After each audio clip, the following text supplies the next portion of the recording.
Estos son los lugares en los que trabajo en Lima. No tengo ningún conflicto de interés para esta ponencia. Dicen que las personas con las que trabajamos son nuestra segunda familia.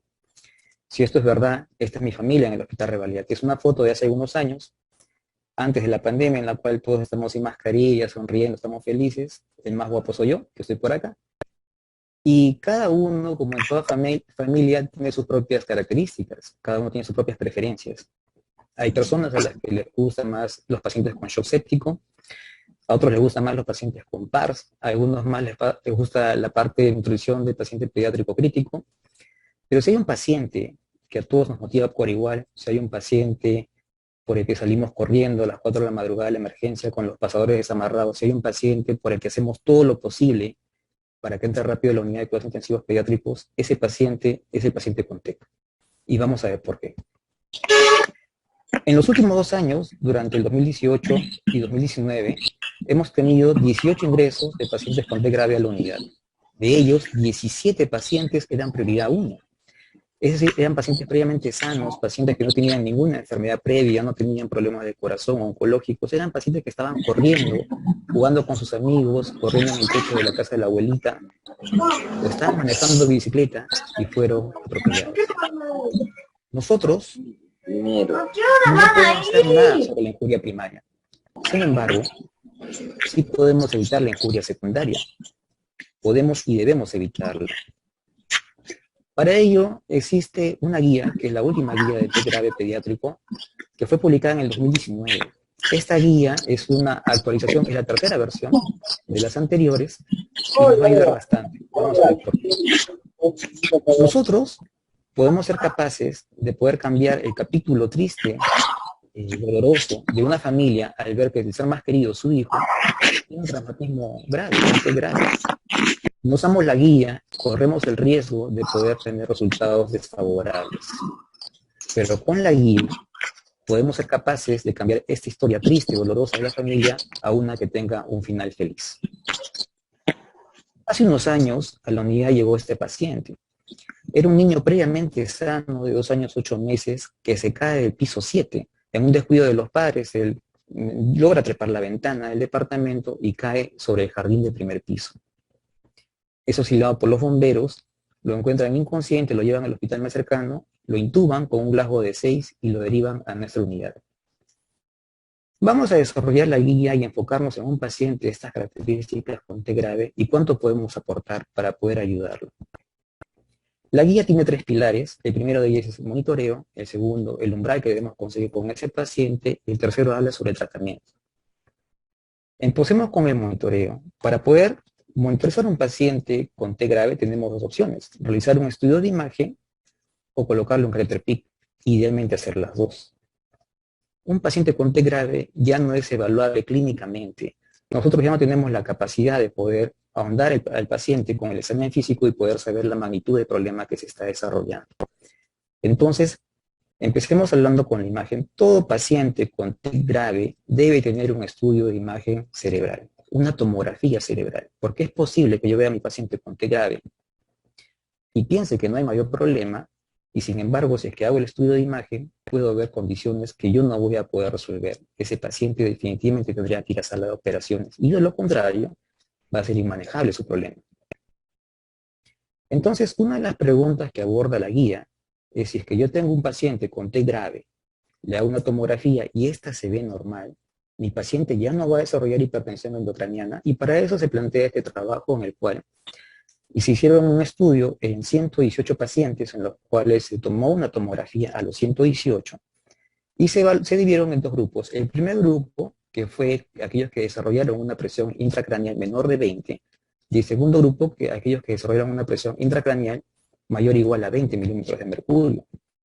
Y lo que muestra el trabajo es que 9 pacientes tuvieron un score de Marshall tomográfico de 1, es decir, eran pacientes con TEC grave que le hicieron la tomografía y no había ninguna lesión, no había una hemorragia, no había desviación de línea media, no había signos de edema, no había nada, era una tomografía normal. De estos 9, 7 desarrollaron presión intracerebral mayor o igual a 20 en las primeras 24 horas. ¿Qué significa esto? Que aunque yo tenga un paciente con una tomografía normal, es posible que pueda desarrollar hipertensión endocraniana. Otra condición es si yo tengo un paciente en el cual ya tengo su tomografía, de repente ya fue a sala de operaciones o no lo hizo, requiere hacer tomografías seriadas para poder decir nuevas conductas neuroquirúrgicas. Para esto se evalúa este trabajo publicado en el 2006, en el cual 40 pacientes pediátricos con T grave se les repitió 115 tomografías. De estas 115 tomografías, 87 fueron realizadas de rutina, 24 porque el paciente tuvo una elevación de la presión intracraneal y 4 porque tuvieron un deterioro neurológico. De estos 40 pacientes, solamente 5 volvieron a entrar a sala de operaciones. De estos 5, 4 lo hicieron porque tuvieron un incremento de la presión intracraneal y el quinto fue porque tuvo un deterioro neurológico. Y entonces las otras tomografías de las 87 tomografías que se repitieron de rutina no tuvieron un beneficio real para el paciente. En conclusión, la guía sugiere repetir la tomografía solo si existe un deterioro neurológico o un incremento de la presión intracraneal, no repetirla de rutina. Muy bien, entonces tengo a mi paciente que ya está en la unidad, le he tomado la tomografía, sabemos en qué condición repetirla y en qué no, y cómo puedo monitorizarlo. Para esto debemos colocar un catéter de presión intracraneal. Y para entender ello, tenemos que tener en cuenta que el cerebro se encuentra dentro de una caja que es el cráneo. Esta caja es como una caja de acero, es inexpansible. Este continente no hay forma de que pueda distenderse más. Dentro de él está el parénquima cerebral, el líquido cefalorraquídeo y la sangre. Y estos tres componentes conviven en perfecta armonía, generando algo que se denomina presión intracraneal.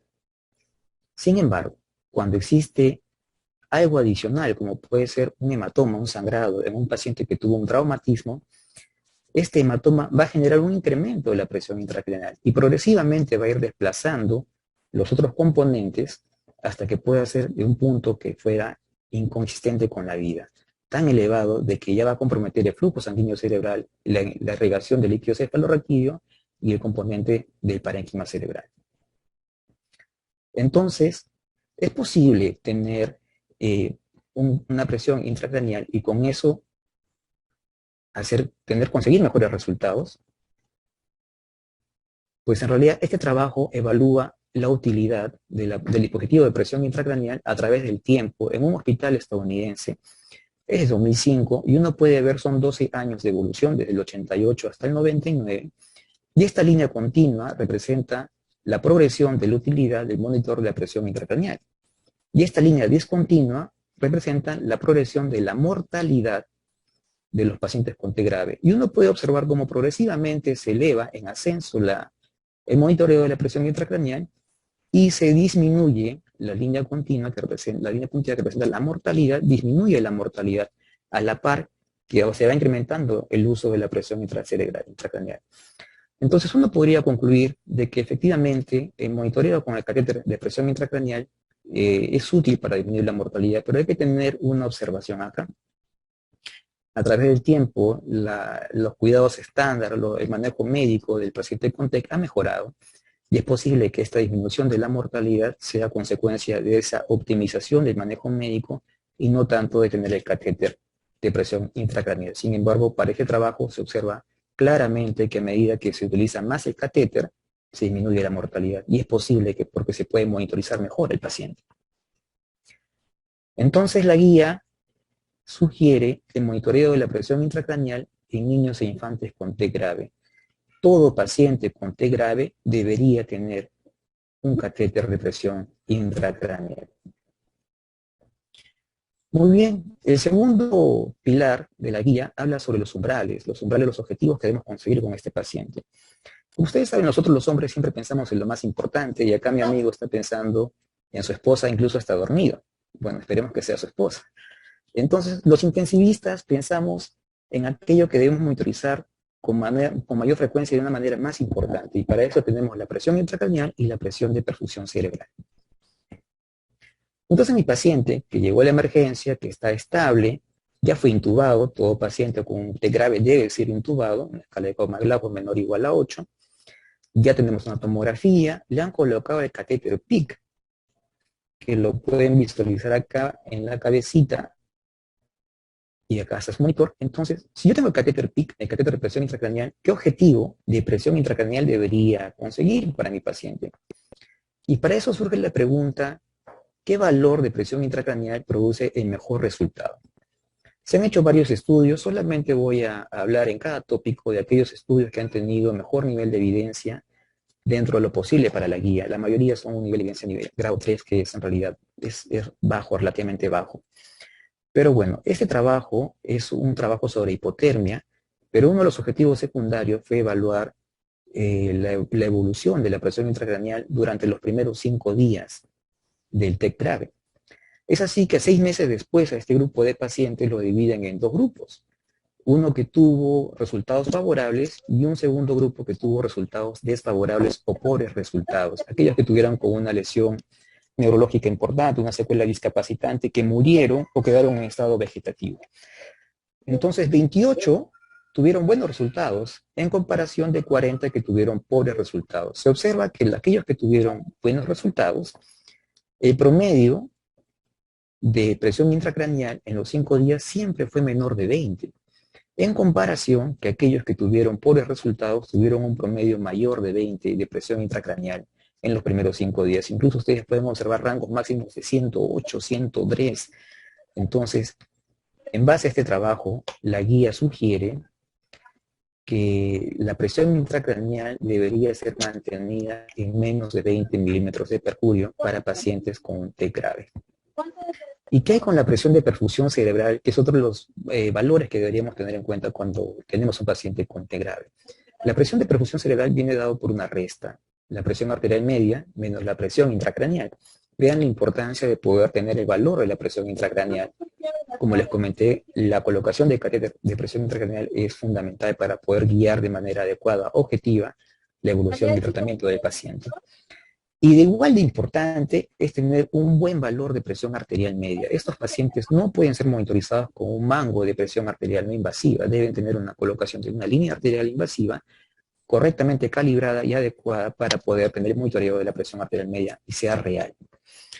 La presión de perfusión cerebral es la recta de presión arterial media y presión intracraneal. De tal manera que cuando la presión arterial media es adecuada, definitivamente va a ser mayor que la presión intracraneal.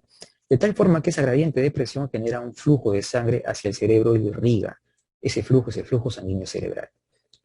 En los pacientes con TEC grave ocurre que a consecuencia del traumatismo se pueden generar edema, hemorragias, y esta presión intracraneal va elevando de manera progresiva, y si es que yo tengo, peor aún, una presión arterial media baja, no compensada, el flujo sanguíneo cerebral va a disminuir también de manera progresiva, haciendo que tenga riesgo de isquemia cerebral. Peor aún, pacientes que ya tienen un gran incremento de presión intracraneal con un inadecuado manejo hemodinámico en el cual la presión arterial media es baja, es posible incluso el caso en tener en la fase diastólica que esta presión intracraneal sea mayor a la presión arterial media y el flujo, en vez de entrar al cerebro, regrese en la fase diastólica, lo cual ocurre en la muerte encefálica, que podríamos ver el flujo reverberante, el flujo de la sangre que regresa del cerebro al resto del cuerpo en la fase diastólica propia de una muerte encefálica. El paciente está muerto por esta condición, no debería ocurrir ello. De igual manera, entonces, si yo puedo tener mi valor de presión intracraneal, sé cómo usar la presión de perfusión cerebral, cómo conseguirla, ¿cuál será el umbral mínimo entonces que debo conseguir para mi paciente con TEC grave? Se han hecho múltiples estudios, este me gusta bastante. De igual manera, es un grupo de 52 pacientes en los cuales consiguieron seguirlos a los 6 meses, niños pediátricos con TEC grave, en el cual compararon el grupo que tuvo resultados favorables, que fue 40, con aquellos que tuvieron resultados desfavorables, fueron 12. Y se vio que a los 6 meses de evolución del TEC, la presión de perfusión cerebral en promedio fue 44 para aquellos que tuvieron resultados favorables, y los resultados desfavorables en promedio fue 29, mucho menor, y esta diferencia fue estadísticamente significativa. Y más aún, los episodios que tuvieron cada paciente una presión de perfusión cerebral menor de 40, para el grupo con resultados favorables, el promedio fue 0, la mediana fue 0, con un rango de 1, mientras que el grupo con resultados desfavorables fueron 3 hasta un máximo de 10 pacientes con episodios de presión de perfusión cerebral menor de 40. Entonces, la guía sugiere mantener una presión de perfusión cerebral entre 40 y 50. Hay trabajos que se han hecho en niños que han dividido pacientes de menores de un año, de 1 a 8 años y más, de 8 años hasta 13, 14 años, en los cuales parece ser que el valor de la presión perfusión cerebral, a menor sea el paciente, podemos aproximarnos al número de 40, y a mayor sea el paciente, debería aproximarse el resultado de la presión de perfusión cerebral a un valor de 50, pero nunca menos de 40. Estos trabajos no tienen la suficiente potencia estadística, no tienen la suficiente rigurosidad, por ello todavía la guía del 2019 no los considera con esta categorización de edad, pero es probable que sea de esa manera con futuros estudios. Y siempre tener en cuenta que a medida que yo tengo un incremento de la presión intracraneal, la presión de perfusión cerebral va a sufrir. Muy bien, entonces vamos a ir a la parte del tratamiento, que es el tercer pilar de la guía. Ya tengo mi paciente que ha estado en emergencia, fue intubado, lo llevamos a tomografía, fue a sala de operaciones y lo requirió. Le han colocado el catéter de represión intracraneal. Sabemos que es conseguir depresión intracraneal y depresión de perfusión cerebral, pero ¿de qué manera lo vamos a hacer? ¿Qué opciones de tratamiento tenemos? Solamente voy a tocar 5, son muchas más en la guía. El tratamiento hiperosmolar, la ácido analgesia, el drenaje de líquido, la hipotermia y la cranitomía descompresiva. El tratamiento con las soluciones hiperosmolares es de mucho, mucho tiempo. El manitol se usa desde 1909, 1910. Imagínense, sin embargo, la guía considera más el uso del cloruro de sodio al 3%, la solución salina hipertónica, debido a que en los últimos años no han habido estudios muy, muy fuertes pediátricos para abordar el uso de manitol. Es por ello que la guía hace un pequeño comentario, pero no lo pone como sugerencia de manitol, así que vamos a enfocarnos en el cloruro de sodio al 3%. Este es un trabajo casi clásico ya para el momento, es desde el año 92, imagínense ustedes, fueron 18 pacientes pediátricos con T grave, en los cuales se randomizó para hacer un estudio doble ciego, fue un ensayo. Estos 18 pacientes recibieron cloruro de sodio y recibieron cloruro de sodio al 3% en pacientes con T grave, y vieron cómo se comportaba la presión intracerebral, intracraneal en estos pacientes. Y lo que se observa es que el promedio de presión intracraneal en el grupo que recibió el suero fisiológico fue 19.3, y posteriormente en el seguimiento a las 2 horas fue en promedio de 20. Mientras que en el grupo que recibió cloruro de sodio al 3%, el promedio pre-bolo, fue en bolo de cloruro de sodio al 3%, era 19.9, y el promedio post-bolo fue 15.8. Es decir, si hay una resolución, una mejoría del valor de la presión intracraneal, y esta diferencia fue estadísticamente significativa. Y la siguiente observación es, si yo tengo a mi paciente con T grave, ¿qué hay del uso de la infusión continua del cloruro de sodio al 3%? ¿Cómo se comporta esto? Este trabajo es bastante interesante. Ellos tienen pacientes con T grave, les ponen infusión continua de cloruro de sodio al 3%, y lo que evalúan es el sodio sérico, el mayor sodio sérico de cada paciente en ese periodo que recibió el aporte de cloruro de sodio al 3%.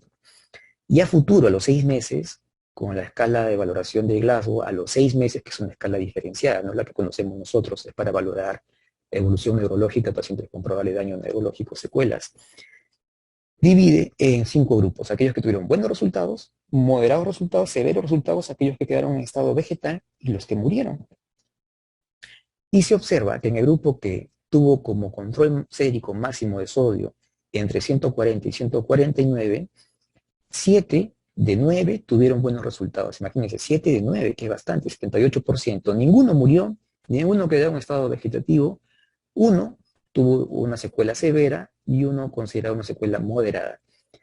Y vamos a ver el grupo que tiene sodio sérico máximo más de 180, que solamente fueron 4, 3 murieron. Y el único que sobrevivió quedó con un estado neurológico muy, muy severo, comprometido, una secuela muy severa. En el medio existen los demás, entre el rango de 150 a 159 y demás, y la situación es un poco compartida. A veces uno puede escuchar, me ha pasado a mí, tener pacientes de estas características, un T grave, en el cual el reporte es, le incrementamos el aporte hipertónico porque el sodio no conseguimos que sea más de tanto, 150, 155, y en verdad yo no he podido encontrar esa bibliografía, la guía tampoco menciona un objetivo de sodio sérico. Sin embargo, se entiende que el sodio sérico debería estar en un rango normal o alto, y aquellos que tuvieron un valor entre 140 y 149 tuvieron muy buenos resultados. Sin embargo, cuando el paciente pierde la capacidad de regular el sodio y genera hipernatremia, en este caso, este grupo más de 180, los resultados son pésimos. 3 murieron y el único sobreviviente quedó en un estado con secuela muy severa. En consecuencia, la guía recomienda, con un nivel de evidencia 2, una de las pocas recomendaciones de nivel de evidencia 2, recomienda el bolo de cloruro de sodio al 3% a la dosis de 2 a 5 mililitros por kilo en situaciones de hipertensión endocraniana. Y la infusión podemos usarla a una dosis de 0.1 o 1 mililitro por kilo hora, también para el manejo de hipertensión endocraniana. Bueno, entonces mi paciente está intubado, está en una UCI pediátrica, está sometido a múltiples procedimientos, tiene múltiples invasivos. Es posible que tenga manifestaciones de dolor, de disconfort, de incomodidad, y entonces para esto, como todo paciente en UCI pediátrica, optamos por la analgesia. La guía tiene, de una manera muy puntual, sugiere una adecuada pseudoanalgesia en unidades de cuidados intensivos pediátricos. Como todo paciente que tenemos crítico en la unidad, debe requerir pseudoanalgesia de una manera adecuada para controlar el dolor, porque el dolor, el disconfort, incrementan el metabolismo cerebral y con ello incrementan la presión intracraneal. Entonces no conviene tener a estos pacientes en esa forma. Sugiere evitar los bolos de midazolam y fentanilo, debido a que puede haber alteración hemodinámica, puede haber vasoplegia, disminución de la presión arterial y con ello disminuir la presión de perfusión cerebral. No recomienda el uso de propofol en infusiones prolongadas, queda un poco claro a qué se refiere prolongado en el tiempo. Sin embargo, tiene el mismo razonamiento. Puede haber una vasodilatación, una alteración hemodinámica y con ello generar una disminución de la presión de perfusión cerebral. Y no usar bloqueantes neuromusculares de rutina, salvo pacientes que van a ser intubados como parte de la secuencia de intubación rápida, o pacientes pese a todo lo que hemos optimizado en el ventilador, en la sedación, en la analgesia, no conseguimos un adecuado acoplamiento con el ventilador mecánico, pero son los menos. Y si es que uno opta por usar bloqueadores neuromusculares, deberíamos usar un electroencefalograma para poder estar seguros de que no hay crisis epilépticas. No lo menciono acá, pero solamente voy a mencionar de manera muy breve que todo paciente con T grave debe recibir anticonvulsivantes de manera profiláctica, por lo menos 7 días. Puede ser fenitoína y con esto está bastante cubierta esa posibilidad.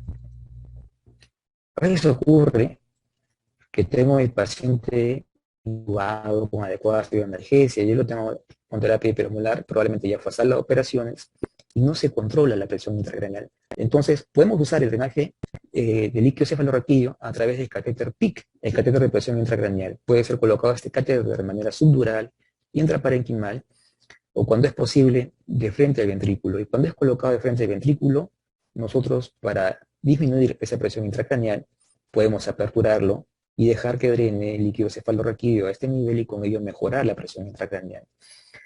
Existen lugares en los cuales los intensivistas colocan el catéter PIC, sin embargo, más está a disposición del neurocirujano. Muy bien, y pese a ello, a veces no logramos controlar la presión intracraneal. Entonces, otra opción de tratamiento es la hipotermia. Este tratamiento de la hipotermia ha tenido bastante evolución. En la primera guía se ponía, luego se bajó, luego se pone, y por ahí va dando vueltas. Pero al momento, ¿qué es lo que tenemos en la evidencia sobre hipotermia y mortalidad en pacientes con TEC grave? Este es una revisión sistemática con metaanálisis. Brevemente les explico que por acá se colocan en la parte izquierda, la primera columna de la izquierda, estos apellidos corresponden a los autores de los diferentes estudios que ingresan al programa estadístico para valorar un metaanálisis. Seguidamente hay 4 columnas en las cuales la de acá, que pueden ver con mi cursor, corresponden al número de eventos que se expusieron a la terapéutica, en este caso la hipotermia, en total 10 para este primer trabajo, y el número de eventos ocurridos se evalúa que fue mortalidad 3, es decir, que 10 murieron 3 de los que recibieron hipotermia, y por acá en esta columna aquellos que fueron los comparadores que no recibieron hipotermia, y el número de eventos a evaluar que fue la mortalidad. Seguidamente se presenta la línea de identidad que representa a la unidad, y cada uno de estos estudios se resume en un cuadrado, que mientras más pequeño sea el cuadrado significa que tiene menor número de muestra, y con unos rangos en los cuales son una línea horizontal, que mientras más grande la línea horizontal significa que el tamaño de muestra fue menor también. Cuando uno de esos trabajos no consigue tocar la línea vertical, sea a la derecha o a la izquierda, representa que el trabajo fue a favor o en contra del resultado. Y como ustedes pueden ver, todos los trabajos tocan la línea vertical, todos. Y el resumen de los trabajos es este rombo en la parte inferior que también toca la línea vertical. En consecuencia, no hay un beneficio, tampoco un riesgo sobre mortalidad al aplicar hipotermia en pacientes con TEC grave.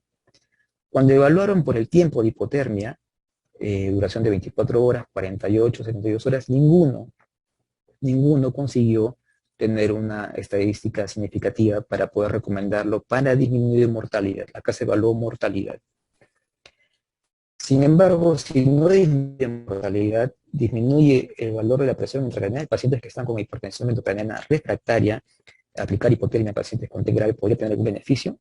Y pues ese trabajo muestra que sí. Este trabajo publicado en el 2005 evalúa dos grupos, aquellos que reciben la hipotermia, una hipotermia moderada que consigue 32-33 grados centígrados en esta línea inferior continua, y los pacientes que no recibieron normotermia son la línea superior. Y se ve claramente que al menos hasta la hora 36 aproximadamente hay una disminución muy notoria entre el grupo que recibió hipotermia en comparación a aquellos que no recibieron hipotermia, grupo comparación.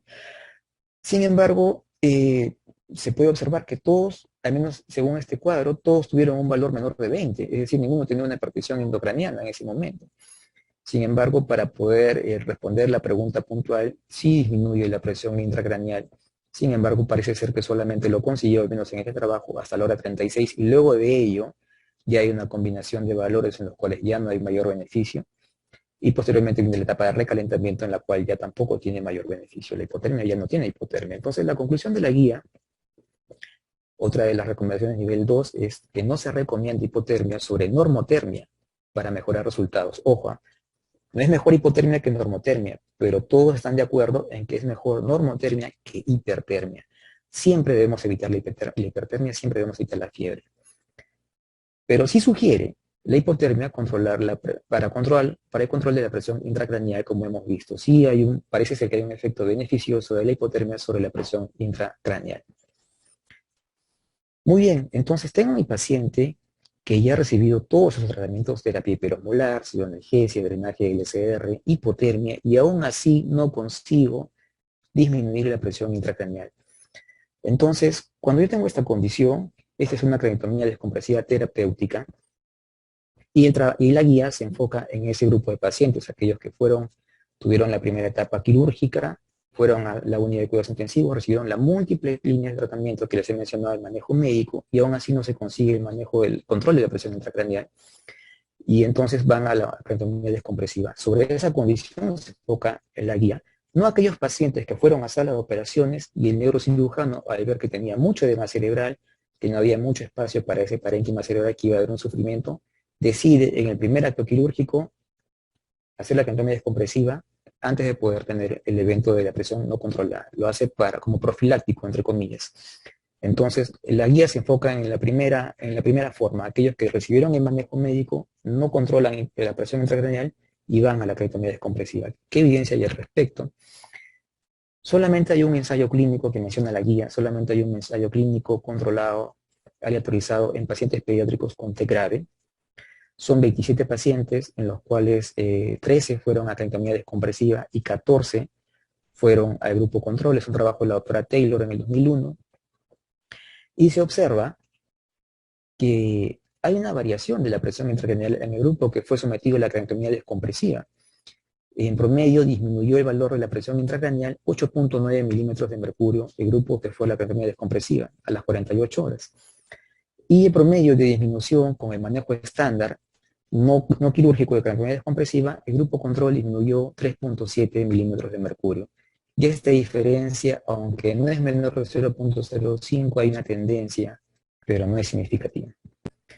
Entonces, este trabajo en otro cuadro nos muestra cómo la evolución en el score neurológico, de evaluación neurológica, a los 6 meses de evolución de los pacientes. Y se observa que 7 de los 13 que fueron al grupo de craniotomía descompresiva, que representa el 54%, tuvieron resultados, una evaluación de escala neurológica favorable, en comparación de solo 2 de 14 en el grupo control. Solamente 2 de 14, que es el 14%, tuvieron resultados favorables. Es decir, 14 en el grupo control contra el 54 en el grupo de craniotomía descompresiva. Y esta diferencia sí fue estadísticamente significativa. Existen dos trabajos, uno es el DECRA del 2011 y el otro es el RESCUE-ICP del 2016, que evalúan la craniotomía descompresiva en pacientes con TEA grave, pero adultos. Y la guía hace una mención al respecto en la cual la evidencia pediátrica existe y no podríamos extrapolar los resultados de adultos para población pediátrica. Cuando uno tiene un trabajo de investigación de esta naturaleza en la cual valora una intervención, lo primero que tiene que ver es la validez interna. La validez interna es decir, qué tan bien está hecho el trabajo, qué buena metodología han aplicado, qué pruebas estadísticas, su tamaño de muestra, todo ello, si está bien hecho, para poder pensar que esas conclusiones son válidas y útiles. Y la validez externa es, si yo tengo un trabajo con buena validez interna, si yo voy a poder aplicar esos resultados en mi paciente. Y evidentemente estos dos estudios son de población adulta. Yo no puedo aplicar estas conclusiones a mi población pediátrica. No hay validez externa. En consecuencia, la guía sugiere realizar craniotomía descompresiva cuando tengo un deterioro neurológico, un paciente que está con signos de herniación o tengo una hipertensión endocraniana refractaria al manejo médico. Muy bien, finalmente nuestro paciente fue sometido a múltiples terapias que manda la guía. Para contarles qué pasó con él, esto pasó en el 2016. Era un chico de 2 años, 8 meses, se cayó de piso 7 sobre el primer piso que era de concreto, cayó sobre unas macetas, tuvo múltiples fracturas, desarrolló una hipertensión endocraniana, se le colocó un catéter de presión intracraneal, tuvo diálisis peritoneal, perdón, hemodiálisis por 3 días porque tuvo falla renal aguda, estuvo intubado 21 días con múltiples soportes y tuvo una evolución favorable. Y al día 27 sale de la unidad, pasó a cuidados de cirugía pediátrica y posteriormente se fue a la casa. Y a los 6 meses de ese evento nos visitó. Este chico en ese momento corría, hablaba un montón, jugaba, saltaba, abrazaba a su mamá, le decía mamá te amo y todo ello. Es un chico totalmente independiente. Probablemente puedan verse algunas lesiones a futuro, tal vez pueda ser considerado como un resultado de daño leve, o tal vez ninguno incluso, pero está ahí, se cayó de un piso 7. Cuando podemos trabajar en equipo, participaron neurocirujanos, traumatólogos, cirujanos pediatras, cirujanos de maxilofacial, enfermeras, técnicos, todo el personal en equipo de imagenología, en la unidad evidentemente, podemos tener buenos resultados, podemos hacer que ese capítulo triste, doloroso de esa familia pueda tener un final feliz, y eso creo que podemos conseguirlo todos. Eso es todo, muchas gracias.